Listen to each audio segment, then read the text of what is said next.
Oh, this is the 80s. I know my outfit. So. What? I know my outfit. So. Workout outfit.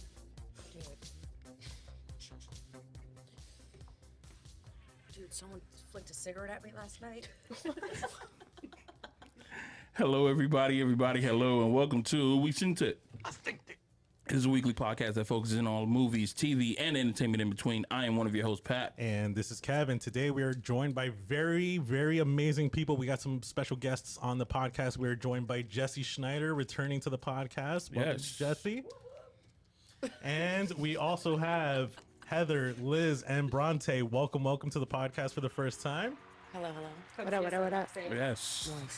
Salutations. How's everyone feeling today? How are you guys? I'm alive. Nice. You can say words. I'm gonna dive in there. And They all say I'm a just little shook bit their head, wild. yes. We're alive. So for some of us, this is going to be the first time on the podcast. So to break the ice, we're going to try. We got toxic waste, sour candies. These are supposedly the most sour candies ever. I don't think they are, Did you but we're keep going to these go in ahead your and try pocket them. before you gave them to him because they're melted together? Oh my Yeah. God, she's already bitching. Great. What flavors did you guys get? You don't like it? I have blue raspberry. Already? Blackberry, I got She's done. Apple. It burns. I just brushed my teeth. I You've got had black worse than cherry, that. too. It's all right. Once you just power through it, it's all right. Gosh, I really know that. is it childproof? Yeah, they're really sour. Wait, It's okay. I don't even like It's that. not bad. It's a warhead. Yeah. It's a warhead with different branding. It's toxic waste. It tastes like stale soda. I don't like that. You just work through it, and it's all right. It's not bad. So, Let's go down the line. Have everyone introduce themselves. Returning guest Jesse. Jesse's the food and beverage director here at Extreme Action Park. Jesse, tell us a little bit more about yourself. So, as Kevin mentioned, I'm the food and beverage director at Extreme Action Park. Lean in. No, lean into the mic. There we go. Food and beverage director at Extreme Action Park. Worked in the industry for quite a while, approximately 10 years from South Beach all the way up to Fort Lauderdale, in various different positions, bartending, now the director of food and beverage. This is going to be real interesting because as people are talking, you just hear, yeah. interesting. All right. Next up, we have Heather. Heather, tell us a little bit about yourself. I'm a bartender. I've been doing it for 20 years. You can bring the mic a little bit closer to you. Closer. Yes. Been a bartending for 20 years. We work at a little local spot in Flagler Village, and it's pretty much all I do. That, work, All right. I don't know. Liz. Hi, I'm Liz. I'm a bartender as well. We all obviously work together. And yeah, I don't know. Sorry, I'm awkward right now. No, it's no problem. It's the warhead. We get it. It's all right. And last but not least, Bronte. Bronte, third bartender. Third bartender. I don't know. I think we're all just bartenders. Got it. You know what? That's sometimes like feels good to say, but sometimes it really hurts. Why? The just Yeah. part. Explain that. Because some people emphasize the word just in that sentence, and that's when it's just like, Oh, and they ask you, what else do you do? oh, you're just a bartender? What else do you do? Yeah. What? What am I supposed to know? Understood. But my favorite part of bartending, I think the thing that keeps me around is that I think it's cool that different social classes will sit side by side, and it's kind of fun being the bridge between and making them. And how clash they together. argue and stuff. Yeah. Not really argue, because like our job's to alleviate the situation and like prevent that from happening, right? So it's kind of interesting playing with a lot of different personalities and then giving them alcohol. Come on, now. I mean, it's a game And then changer. more comes out. There's like another side that comes out. Of them. Sometimes great, good, yeah. sometimes not so good. Alcohol. Oh The my cause and solution to all of life's problems. I had someone sitting outside for an hour of our job the other day, and sitting outside for an hour, and I kept checking on them because I had to pick up trash, whatever, and it was her first time cross-dressing. You know, it was her first time out in all of her glory, and she was so nervous, and she came into the bar, and we just took shots together, and it was crazy. She cried at the end. It was awesome. I think the hard part about it is just like having to always present yourself being in a great mood, and people don't realize that we're also people. And like sometimes you don't like, I'm not paying attention to, I'm not sitting there smiling the whole time. It's like people are like, why aren't you smiling?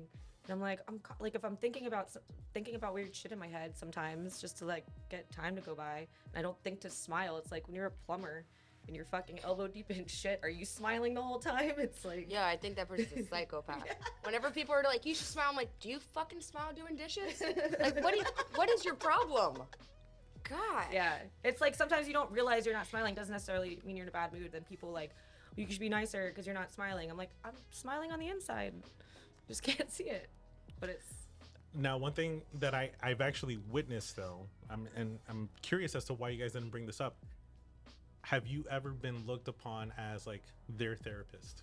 all the time, 100%. All the time. all the time. Like, probably every single shift.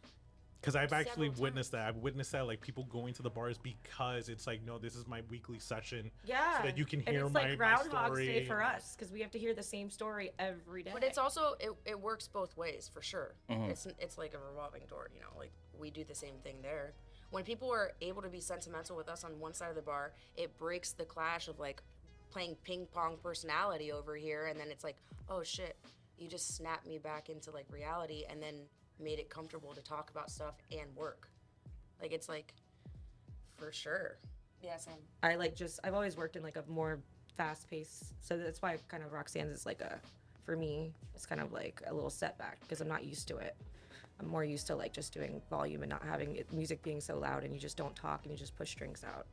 But I feel like Roxanne's is like a happy medium, though. It is a happy medium, Yeah, so it's still definitely. a little bit of an adjustment for me. And I mean, I've obviously been there almost 2 years, but it's still like completely different from going to like a wharf setting where you're just like not thinking, working 18 hours, but it goes by because you're nonstop.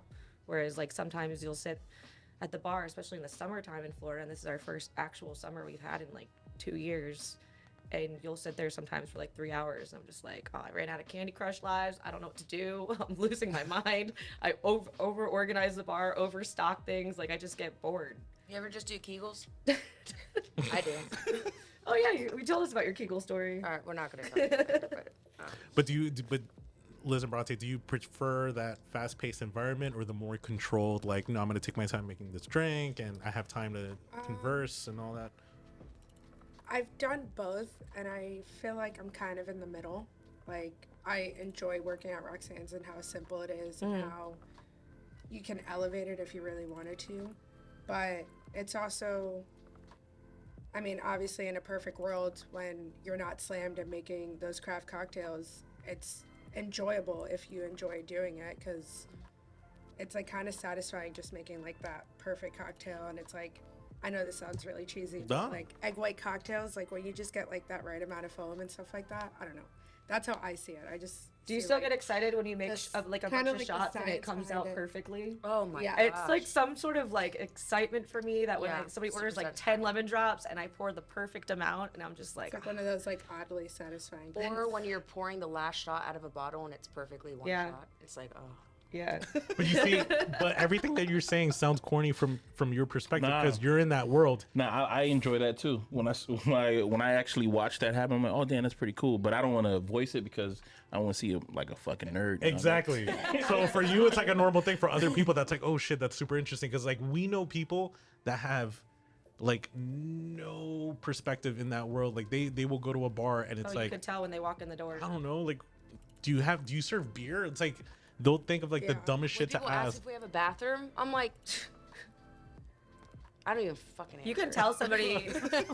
You can tell somebody too that's worked in an industry or not when they're sitting at a table and there's a bunch of cups and trash on the table because we don't have servers, so we just have outside tables. But like me, if I go to a restaurant or I go anywhere, I pre-bust my table. I don't care if I'm at like Steak 954.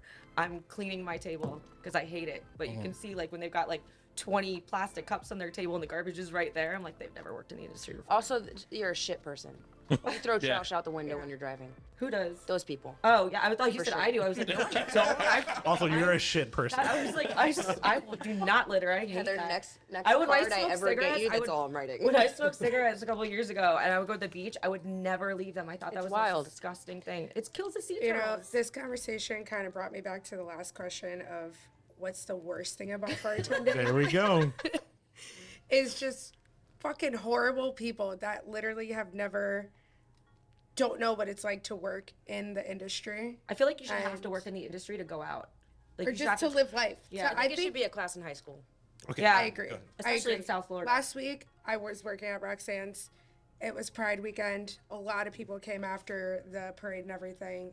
A lot of people were fucked up on a lot of things. And this one table specifically just had cups and like their cans and everything spilled, not on only on the table, but like on the booths themselves. And it's like, But do you think it's a lack of not knowing the industry, or is it just social etiquette that they A don't? little Because bit of I've never both. worked in the a industry. little bit of both. Yeah. I've never worked in the industry, and But like you have friends that work in the industry, so you kind of like maybe feed off that a little yeah, bit. maybe You do. But like you I work feel in like hospitality. But I feel like those people that do those kinds of things go to a comedy show and heckle the comedian, and they I don't hate realize. that. I But hate you know that. what? I have come across people that have never worked in the industry before, but they have the proper etiquette, or they just have respect just for think- us, and they're not gonna like spill all their drinks all over the booth. And But has working in the industry helped you discover that there's a lot of socially awkward people out there? Oh, Oh, my absolutely. gosh, yeah. Like it's not a rare thing. 100%. I'm a completely Everybody different has a little person bit of from when I'm Asperger's behind the in bar them. to the other side of the bar. I'm not the same type of person I am as a bartender that I am as a bar patron. Like I won't be as talkative or direct conversation. opposite. But that's our job. I'm the It's- opposite though. For some reason, is like when I'm Oh, not when you're working, under the influence of literally anything, you freaking climb my scale, girl, for sure. Dude, that's why I come into work with a gift every time I work with you. I'm like, here's a coffee, here's a magnet. I got her a sticker book. Lisa Frank. Yeah, it was a good one. Okay. Sometimes I stuff her cash drawer with little snacks. No, the one time they got me was the worst when they put that meow thing under my drawer. Oh, it was this automatic meow card, and So I stuck thought it there was a underneath her cat drawer. stuck in the pool table for 5 hours. I'm like, Joe, open the pool table. There's a cat. And it was fucked up because I put my cat down that morning. Oh, Well, shit. bad timing, yeah. Did but they know? Oh, you didn't know. Oh, well, I picked up her ashes that morning. It wasn't the day I put her down, but I was like, I mean, I wasn't crying or anything about it, but I was like, really, guys? the You guys best are part, we fucked were up. actually like, we didn't hear shit. But there was like a cat. It was like a cat sticker they stuck underneath my drawer, and her and my boss both played it off. And I'm wigging out, thinking there's a cat somewhere, and I'm like, turn the radio off.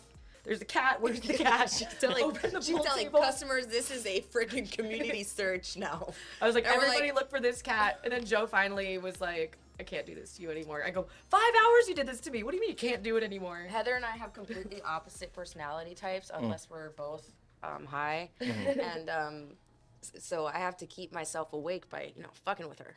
And I told customers for a while that she couldn't hear out of one ear, so they had to really speak up to her. Oh my god. So people were just yelling at her. I tell people I'm deaf all the time when they try to talk to me across the bar, so it works out. I'm like, guys, you people are like, gotta lean hey, in. how's it going? I'm like, I'm sorry, I'm deaf in one ear, I can't hear you. And they're like, oh, sorry. I'm like, yeah, I'm moving on. I think my least favorite part about bartending is constantly feeling like you have to defend your character because people judge you so quickly and they stare at you for so long, where it's like. Maybe they're makes just me waiting for a feel drink so- to No, put in no, their when order? they stare, Oh, like, okay. people- Not at Roxanne's. Nobody waits for drinks. Oh, stare, okay. man. I mean, like, but even afterward, it's there's seats at the bar, so like, what are you gonna watch disc golf? Or are you gonna watch? People stare Oh, and okay. ask the craziest questions. Dude, so many people have come pulled around the bar and grabbed my hair to touch it. I'm like, what's going on? Yeah, Or, like, the they thing ask is me when deep people reach questions over out the of- bar, out of that's a nowhere. big no-no. yeah. Someone asked me if I wear underwear to sleep last night, and I'm like, vodka soda? What? Gosh. Probably thought he was the coolest motherfucker. This is the coolest question in the world. Check this out. You wear underwear to sleep? Yeah. Like, what goes through these people's heads that think it's appropriate?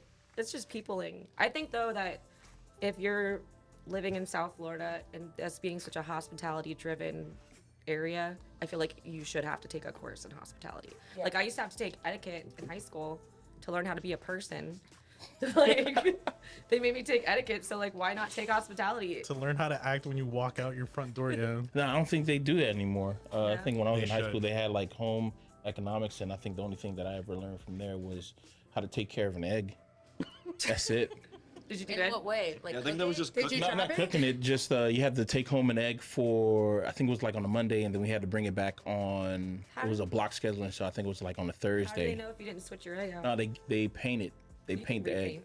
You could, but I didn't. Oh, okay. I was like, nah. He's proud of that. Took care of Yeah, that. yeah, I took care of that fucking egg. That egg was, that egg How many was people watch. failed?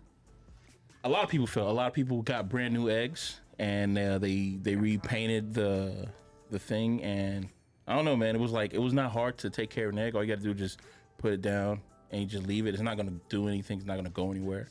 But I was pretty proud of myself. How are you taking care of carrying that it around the hallways? like this? Like this. I Like that. Then put it in the locker. I would have got a little holder for it and just like kept it. I want to Yeah. picture you like in the cabinet. Just holding take a picture of my egg like this, like that. Boom. Put it in the locker. You leave it there. You take it out as soon as you get on the would bus. probably get it in a little basket. Make it Nah, look you see, nice. that's too much. Why? It's a baby. You gotta think about it. You're like a person walking around with an egg. An What egg. the fuck are you guys talking about?